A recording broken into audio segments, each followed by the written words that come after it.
We are looking at chapter number 4, the executive. Extra questions, solve question we are taking. Mention 2, ceremonial executives. Ceremonial executives are like rubber stamp.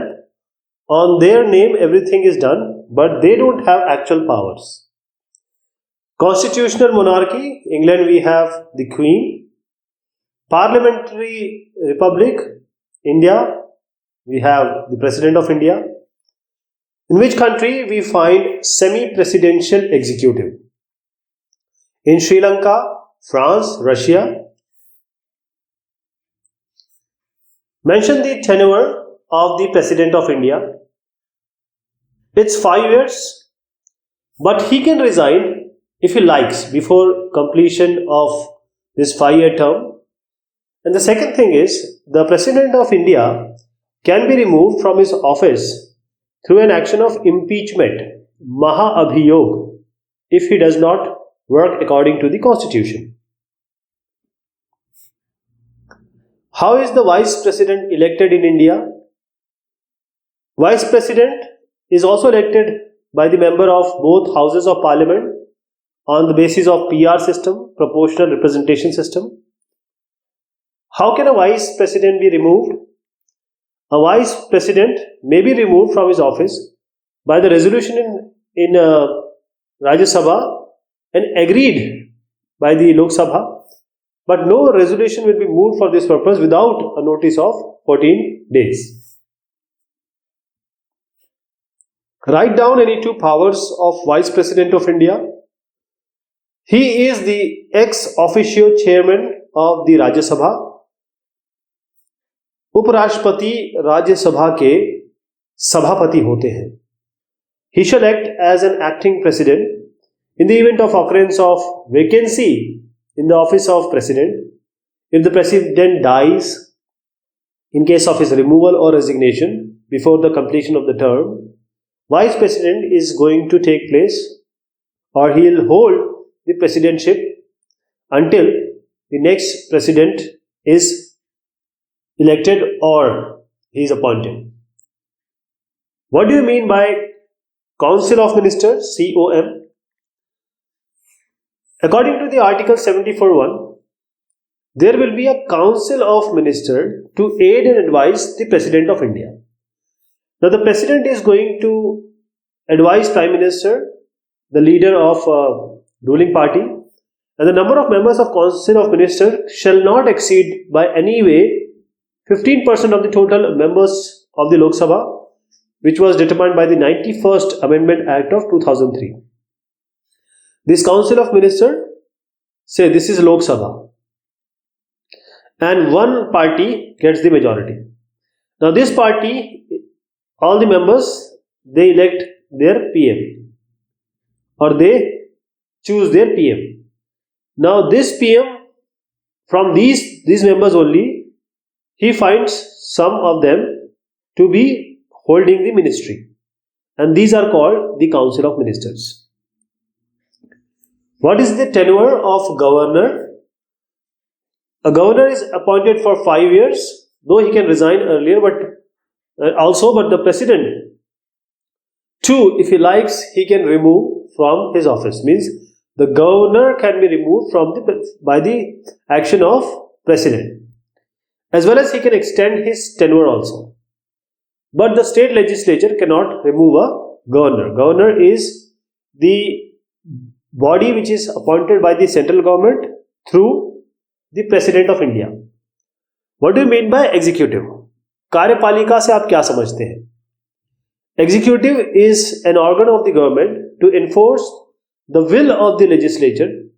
That is, whatever कानून, नियम, law, rules, regulation the legislature is making, executive is to enforce it, to actually execute it, and to maintain law and order in the society, and runs the administration of the country.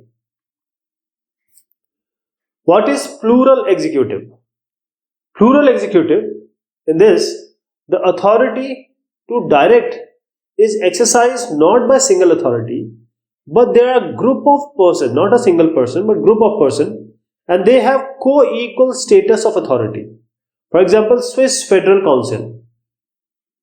That means the executive have, say, few members, and they have equal authority, equal powers, and the authority is exercised by all these three. Who is the real executive in India? The Council of Ministers, the elected members of the Parliament, the majority or the coalition majority. In those people or on those MPs, the Prime Minister elects or chooses or nominates certain members to come under Council of Ministers. So the Council of Ministers, along with the Prime Minister as the head at the central level, and the Chief Minister along with the Council of Ministers at the state level, these are the real executives in India. Mention the classification of civil services. All India services we have, central services and state services. All these come under civil services, that is Nagarik Seva. All India services, it has Indian Administrative Services, Indian Police Services, Central Services, Indian Foreign Services, Indian Revenue Services, and the state services like the Sales Tax Officer. Mention the qualification of a person to become the President of India. First of all, he should be the citizen of India, should attain at least 35 years of age, should be qualified for the member of Lok Sabha, and should not hold any office of profit under the government of India, and he should not be a member of the Parliament or any state legislature. If he is, then he must resign. Mention the classification of the Council of Ministers. So there are three levels actually. The first is Cabinet Minister, then the State Minister, and then we have Deputy Ministers. So Cabinet Ministers are independent heads of their respective department or ministries. State Minister assists these Cabinet Minister, and they are sometimes given independent charge also for some portfolios. And Deputy Minister do not have any independent department. They are assisting either this Cabinet or State Ministers. What are the merits of a good executive?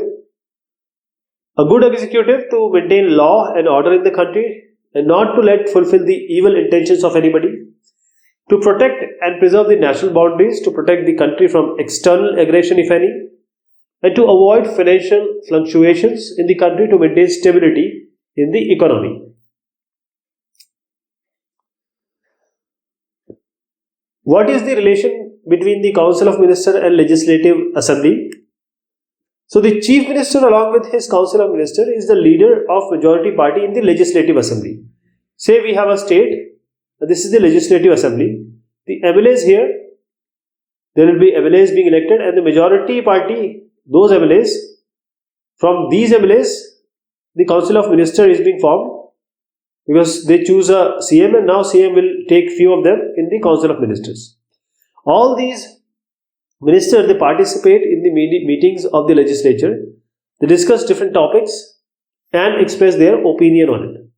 The sessions of legislature, these are called after the will of the Council of Ministers. What is the relationship between the governor and the Legislative Assembly? So every state has a governor. Now this governor is appointed by the central government and through President of India. That is heading the state like President is heading the country. So the governor calls the session of Legislative Assembly, as well as he only may suspend it or end the session. The governor can send messages to the Legislative Assembly. He signs on the bill passed by the Legislative Assembly. No bill becomes law till he does not sanction it. The governor can dissolve the Legislative Assembly if any political drama is there and calls for the fresh elections. How is the governor of a state appointed? The governor of a state is appointed by the President of India on the basis of the qualification mentioned in our constitution. But governor is actually a nominee, is a representative of the central cabinet, because the prime minister and the council of ministers, member of his cabinet, like to have a man of confidence on this post. So they recommend their name, and President of India nominates him, appoints him. Mention the qualification for a governor of a state. Same here, that is, citizen of India above 35 years of age. He should not be, or she should not be the member of parliament or any state legislature. If he or she is, he must resign. He must not be holding any office of profit at any level of government, and he must not be lunatic or insolvent, means pagal or diwaliya. How can the President of India be removed? That's a long process. It's called impeachment. So the President of India is elected for a tenure of 5 years. He can be removed from his office by an impeachment, Mahabhiyog, only for violation of the constitution. And this may be initiated by either house of the parliament, Lok Sabha or Rajya Sabha. And if it is passed by 2/3 majority of the total membership of the house, then it is sent to the other house. And if the other house, that is both the houses, Rajya Sabha, Lok Sabha, if the other houses also pass it with the majority 2/3, only then the president can be removed. What are the executive powers of the governor? The governor is the head of a state. All the laws are executed in the name of the governor, and he maintains law and order in the state. He is responsible for it. All the important officers of the state are appointed by governor. He appoints chief minister and other minister, also at the advice of the chief minister, and he also has the power to dismiss the council of ministers. In the absence of no single party majority, how is the chief minister appointed? In case when there is no clear-cut majority, that is the hung parliament or hung assembly, the chief minister is appointed by the governor. If no single party commands majority, if majority is not seen in the legislative assembly, the governor can use his discretionary power in appointing the chief minister to the person whom he thinks fit to get the support of the majority of legislative assembly. For example, appointment of Bhajan Lal, Congress leader, by Governor G.D. Tagore in 1982 in Haryana. Now we are going to see some short answer type questions, but this we are going to take in the next discussion. Till then, thank you so much. Take care of yourself.